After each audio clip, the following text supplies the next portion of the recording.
आदरणीय दर्शकबिन नमस्कार। सम्पूर्ण खबरमा यहाँहरूलाई स्वागत छ।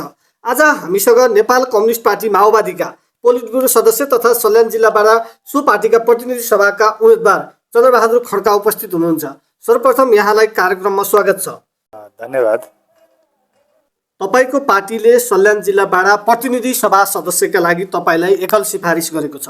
तपाई संसदीय व्यवस्थामा संसदीय चुनावमा पहिलो पटक चुनाव लड्दै हुनुहुन्छ। तपाईलाई सल्यानी जिल्लाका जनताले प्रतिनिधि सभामा किन पठाउनु पर्छ? यो यस्तो छ, नेपालको समग्र राजनीतिक अवस्था र सल्यान जिल्लाको पनि सामाजिक चेतना, जनताले गरेको सङ्घर्ष र सल्यानको समग्र विकासको निम्ति सल्यानलाई आमूल परिवर्तन गर्नको निम्ति जुन शिक्षा, स्वास्थ्य, रोजगारी र सल्यान जिल्ला आफैमा आत्मनिर्भर हुन सक्ने जिल्ला हो। कृषि कर्मको हिसाबले, मेहनतको हिसाबले, सङ्घर्षको हिसाबले, त्यागको हिसाबले, बलिदानको हिसाबले र समर्पणको हिसाबले पनि हामी अब चुनावी एजेन्डा सहित, नयाँ चुनावी एजेन्डा सहित आजसम्म कतै पनि कुनै एङ्गलबाट पनि हामी त्यसमा विवादित या चाहिँ निर्विवादित रूपमा रहेको हुनाले पनि हामी सल्यान जिल्लालाई केही गर्न सक्छौँ, अझै माथि उठाउन सक्छौँ। यसको प्रगति, यसको विकास र सल्यानको जनजीवन, सल्यानको समग्र विकासको परियोजनालाई माथि ल्याउन सक्छौँ भन्ने उद्देश्यसहित मैले चाहिँ अहिले चुनावमा सल्यानको चुनावबाट उम्मेदवारी दिने सोचेको छु। सल्यान जिल्लामा जनयुद्धमा महत्त्वपूर्ण योगदान दिने तपाईँ जस्तै होनहार योद्धाहरू धेरै हुनुहुन्छ। यदि नेपाली कम्युनिस्ट पार्टीले पनि तपाईँ जस्तै होनहार योद्धा उठायो भने तपाईहरूको योद्धा बीचको मत विभाजन हुँदा तपाईँले जित्ने सम्भावना कसरी रहन्छ?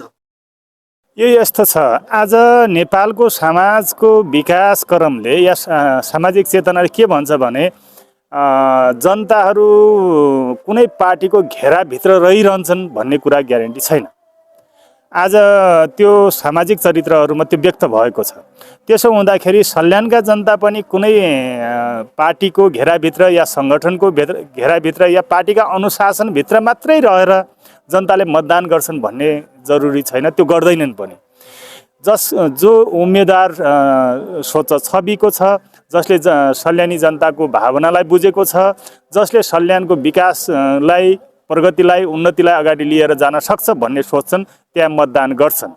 त्यसो भएको हुनाले आज माओवादी आन्दोलनबाट विभक्त भए तापनि सल्यानको मत, सल्यानी जनताको भावना, सल्यानी समग्र विकासप्रेमी जनताको, श्रमिक जनताको भावना हामीप्रति केन्द्रित भएको हुनाले त्यो मत विभाजन हुँदैन र हामीले जित्न सक्छौँ, सहजै जित्न सक्छौँ भन्ने लाग्छ। तपाईँको पार्टीलाई लिएर एक खालको धारणा छ, माओवादी पार्टी सानो छ, जितिहाले पनि 10-15 सिट जित्ला, जुन पार्टी सरकारमा जान सक्दैन र जनताको अपेक्षा पुरा गर्न सक्दैन भन्ने जनताहरूलाई तपाईँ कसरी विश्वस्त पारेर मत हाल्ने, आफ्नो पक्षमा मत हाल्नलाई आह्वान गर्नुहुन्छ? सल्यानको समग्र विकासमा हामी कसरी जोडिन्छौँ भने आज सरकारमा जाँदैनौँ यो पनि होइन, हामी सरकारमा गइहाल्छौँ यो पनि होइन, यो संसदीय व्यवस्थाको कुनै प्रक्रियामै सहभागी हुँदैनौँ यो पनि होइन। आजको विश्व व्यवस्था, विश्वको राजनीतिक अवस्था, नेपालको सामाजिक चरित्र, नेपालमा भएका प्रविधि, विज्ञान र प्रविधिले ल्याएका विकासहरू या त्यसका लहरहरू र या त्यहाँबाट सिर्जना भएका मानव चेतनाहरू, यो समग्र ठाउँबाट हेर्दाखेरि आज पुरानै पार्टीमा, पुरानै नेतामा मात्रै जनता अल्झिरहन्छन् या जनताले त्यहीँबाट मात्रै सोच्छन् भन्ने कुरा हुँदैन। त्यसो हुँदाखेरि जनताले भोलि हामीलाई नै मतदान गरेर नेपालकै ठुलो पार्टी या नेपालकै बहुमत सिद्ध पार्टी बनाउन पनि त सक्छन्। आज यहीँ सल्यानको जनताले या जिताएर असलले गर्न सक्दैन, माथि पहुँच पुग्दैन भन्ने कुरा होइन नि त। भोलि जनताले जिताए, जनताले चाहे भने त 2 दिनमा सत्ता पल्टाइदिन सक्ने रहेछन् नि त। त्यसकारण जनता पुरानो ठाउँमा छैन, आज नयाँ ठाउँमा छ, नयाँ सोचमा छ, नयाँ चिन्तनमा छ र नयाँ हेर्न चाहन्छ। त्यसो भएको हुनाले हामी गर्न सक्छौँ। भोलि सत्तासहितको व्यवस्था, सत्तासहितका माओवादीहरू बन्न सक्छौँ भन्ने पनि हामीलाई आशा, विश्वास छ। तपाईँहरूको एउटा जनमुखी कार्यक्रम पार्टी पङ्क्तिलाई कृषिसँग जोड्ने उत्पादनसँग जोड्ने कार्यक्रम जुन जनताले अति मन पराएका छन्।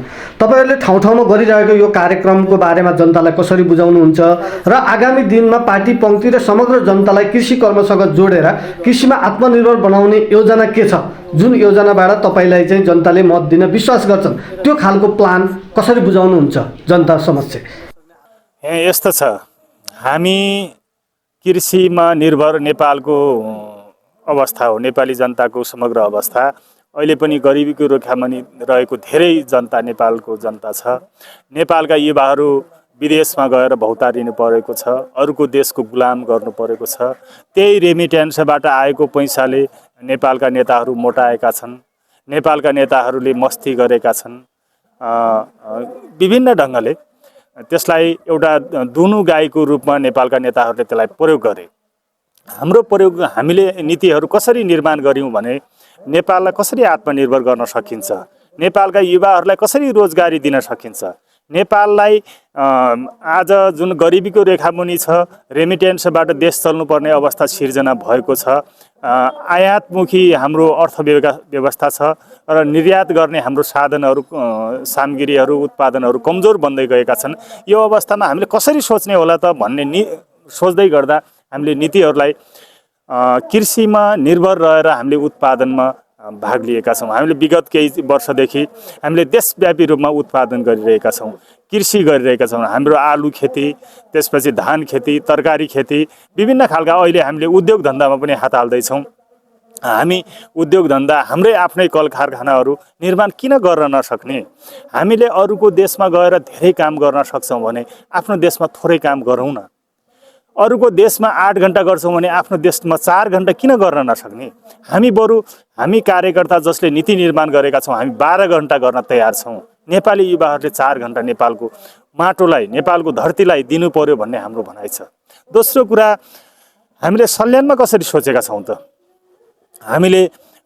मलाई लाग्छ सल्यान एउटा कृषिको वरदान पाएको देश पनि हो, जिल्ला पनि हो। यो जिल्लामा हामीले के गर्न सक्छौँ? हाम्रो अदुवा विश्वकै राम्रो मानिन्छ, माल्टाको अदुवा, टिमुर, त्यसपछि हाम्रा विभिन्न सुन्तला खेती र अन्य तरकारी खेतीहरू, विभिन्न खालका भेराइटीका खेती प्रणालीहरू हाम्रा उत्पादनहरू हुने गर्छन्।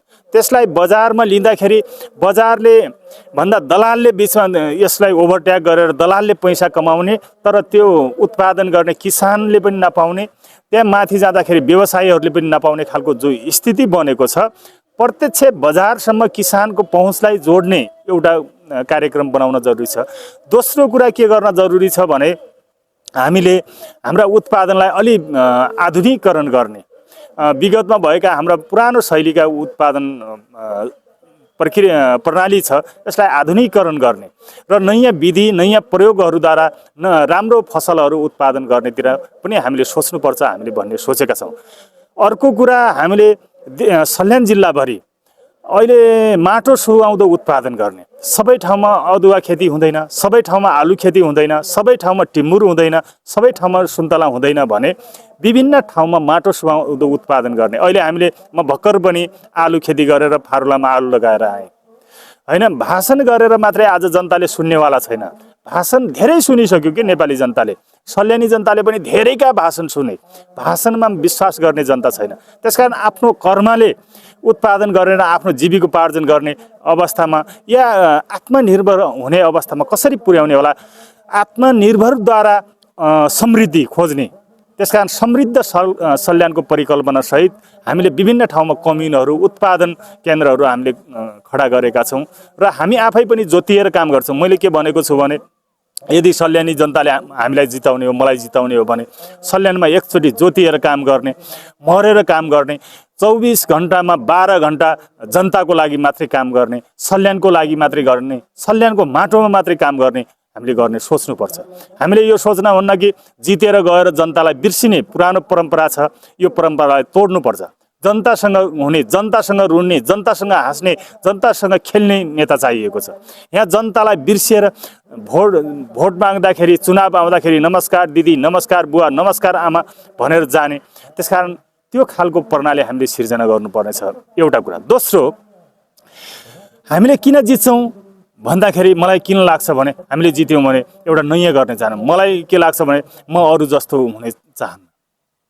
म नयाँ गर्न चाहन्छु, नयाँ देख्न चाहन्छु, नयाँ सोचिरहेको छु र नयाँ एजेन्डा सहित म आएको छु। म एजेन्डाहरू जनतालाई भन्छु, नेपाल सल्यानको जनताले बुझ्छन् मैले गरेको त्याग, मैले गरेको बलिदान, मैले गरेको समर्पण, मैले बगाएको रगत क्रान्तिको लागि हो, सल्यानी जनताको लागि हो र सल्यानको लागि हो भन्ने मैले बनाउनै पर्छ।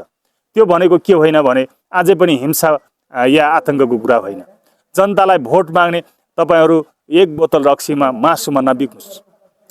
यो बिक्न हुँदैन। यो बिक्दाखेरि नेपाल बिक्री भयो। यहाँ सल्यानले केही प्रगति गर्न सकेन।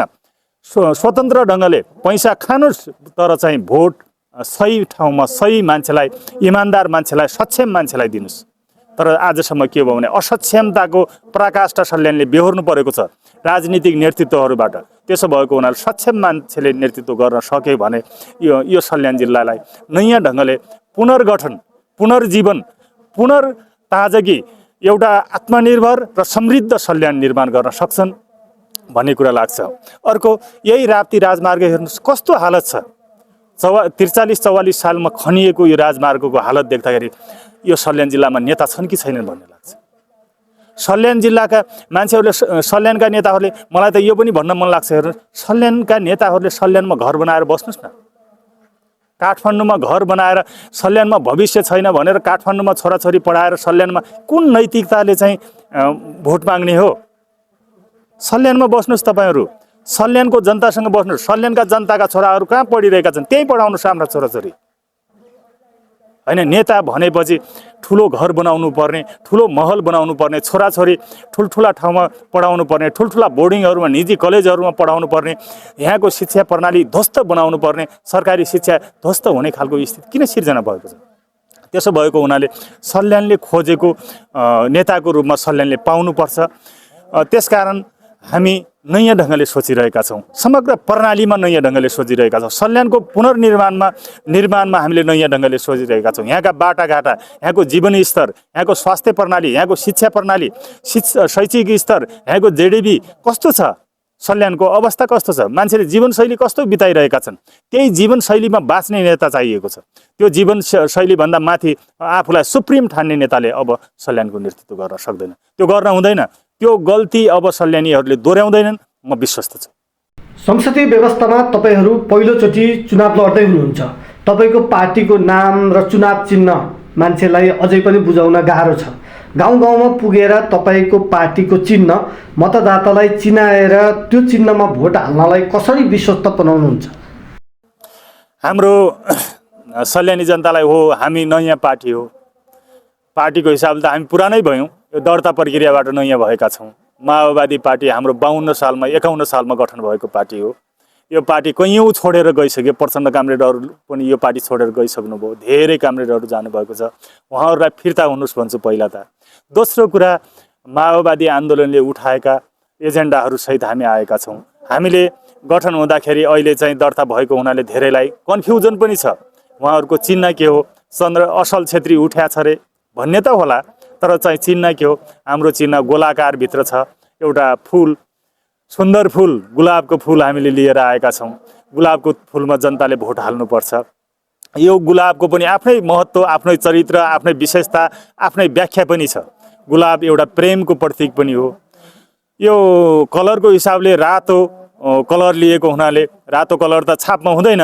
यो चाहिँ क्रान्तिको प्रतीक पनि हो, यो परिवर्तनको प्रतीक पनि हो, यो चाहिँ के अरे शान्तिको प्रतीक पनि हो। त्यसो भएको हुनाले हामीले बन्दुक लिएर आउँदा तर्सिने अवस्था होइन। हामीले गुलाब लिएर आएका छौँ। गुलाबमा तपाईँहरूले भोट हाल्नुहोस् र हामीलाई जिताउनुहोस् भन्न चाहन्छु। धन्यवाद।